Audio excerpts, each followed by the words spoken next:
Oh my goodness. That's a badass knife. Oh yeah. Use the expression. French. Here we are at the New England School of Metalwork with one of my favorite knife makers and ABS master bladesmith, Tim Poitier. And he's just completed a 10-day basic class here at the school and had some really great results. And we're just going to ask him a few questions. Tim, when did you join the ABS and why? I began stock removal knives all by accident, I would say. I was looking for a heavy knife to use in the forestry field. In 1974, I graduated from LSU School of Forestry, and I was given an assignment to do southern pine beetle inspections. Well, we had to pry the bark of a tree to look for the beetles on the inside, and all I was issued was a Collins machete, which was very flimsy. So I was walking with a forester one day, and he had a handmade knife on his side, and it just enthralled me. There was something about the lines of the knife that just intrigued me, and I had to find that kind of knife. Well, I never did.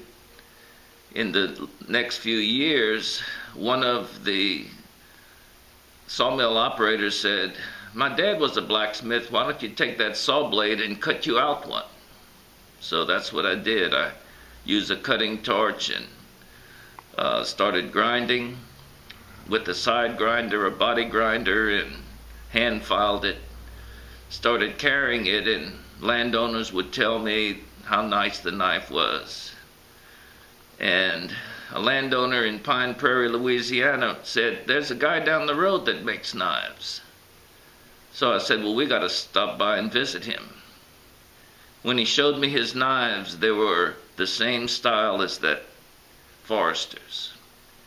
I had to find out. I said, "Where'd you get these knives? How'd you learn?" He said, "Well, I was foreman of the forge for Randall Knife Company in Orlando, Florida."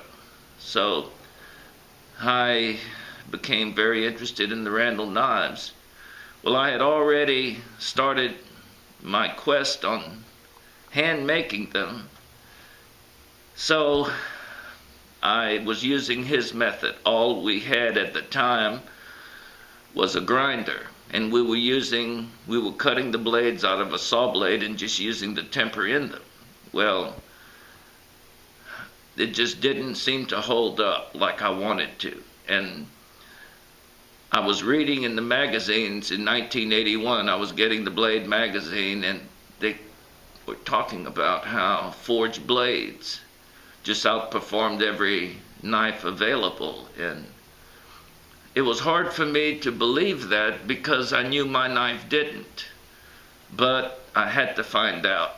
So in 1989, it was a year after they opened up the school in Washington, Arkansas, I went and took a course with Jerry Fisk, and I learned everything I needed to know about knife making. Not only that, I found people that were interested in helping me to learn the basics. I brought some of the knives that I had stock removed, and they commented of the nice things. They also showed me the bad things, which I felt was very helpful to me, because when they pointed them out, I never noticed that about my knife.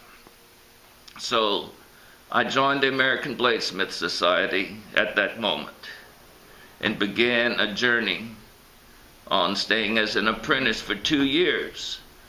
Since I took a course at the American Bladesmith School of Bladesmithing, it knocked a year off your apprenticeship. So I was able to, after 2 years, take my journeyman's performance test, which is to cut 4 inches off of a free-hanging 1-inch manila rope with one swing, cut through 2 pine 2x4s, then check the edge for straightness and shave hair with it.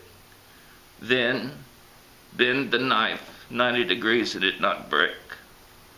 So after that, I went back to Jerry Fist's shop and tested for my master's.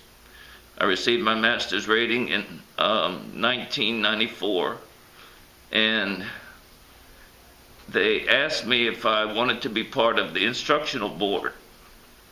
What an honor, because everyone was so helpful in the ABS, and they were all mentors to me and teachers, because you never meet anyone that you don't receive from. Well, you know, and I think that's a really great point. How much the ABS does stress education, and how much that really can help a young craftsman, you know, trying to make it in this field. Thank you. What do you feel is the most important aspect to an intro class like this? I began my teaching of students in 2008. To this day, I'm still close friends with everyone that I took the class with. I get phone calls from them, and I would say the basis and the basic foundation of making a knife is the intro class. It's the foundation of everything that you build a knife up from. The knife must be forged properly, and if I may quote Jim Batson, who is an aeronautical space engineer, doctorate of physics and what have you, he said that heat treating begins the first moment you put a bar of steel in the forge, because everything that happens to that bar of steel affects the heat treatment, the final heat treat of the knife. So I try and stress to the student that steel is to be handled properly, not to overheat it, not to hammer on it when it's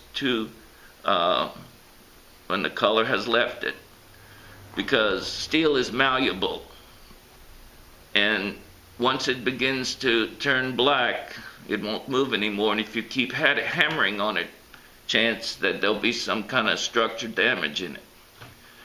After that, we teach them the proper procedure in normalizing, because the steel goes through a process of high heats and low heats. Each time you stick a piece of steel in the forge, that's considered a heat. You want to hammer it at about 2,000 degrees. Well, what happens, your grain size is going to grow in the steel. After the blade has completely been forged to shape, the grain size needs to be reduced throughout the entire blade and become homogeneous all throughout. Then you do the proper heat treatment and the drawing or adding temper to the blade, teaching them how to spring temper the spine so that you have a hard, long-lasting cutting edge and a spring temper that's able to bend and flex, and a soft tang. So after that, everything, the fittings, the shape, the line of the knife is all added bonuses, I would say. That's the foundation. Excellent. Yeah, and we actually test these knives pretty hard here. We go through the ABS, a mock ABS journeyman test with the students. So these knives get slammed through 2x4s with big gnarly knots, and you know, like this is you know, put into practice. So it's nice to see that, and it's nice to see the pride in the students' faces being able to use their own knives, I think. This is your second time up to Maine teaching here at the school, and it's great to have you back. I know that the climate's a little bit different than it is in Louisiana. How have you liked your trip back to Maine? Well, I have to say that there's something about Maine. It's nestled here in a kind of like a village environment right next to the Atlantic Ocean. There are a lot of old-style early American homes It's like a little village with a lot of church steeples, a lot of good eating places. There's a lot of lobster, fresh Maine lobster, which I've indulged in quite frequently. And this year, the added bonus was snow. I just missed a blizzard, which I think I would have enjoyed a lot. But there's something about the New England School of Metalworks. The facility has everything that you need to be comfortable here. There's a little kitchen. There's a dormitory type facility. It's well managed.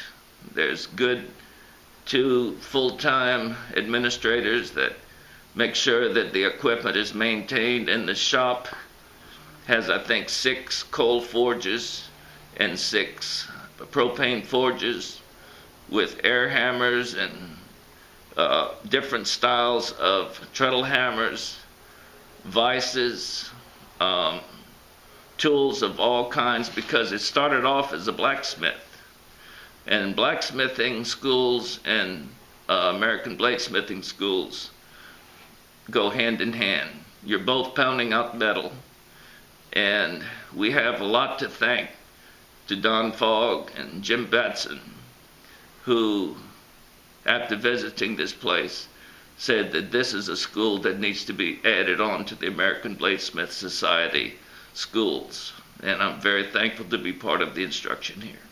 Excellent. Well, we are too. It's a really great relationship that we have with the ABS, and I think it's brought a lot of people into us, so we like it. Well, thank you so much for sitting down with us, Tim, and I guess we'll head back to the shop and see how everyone's knives are coming out. Thanks Thank you very again. much.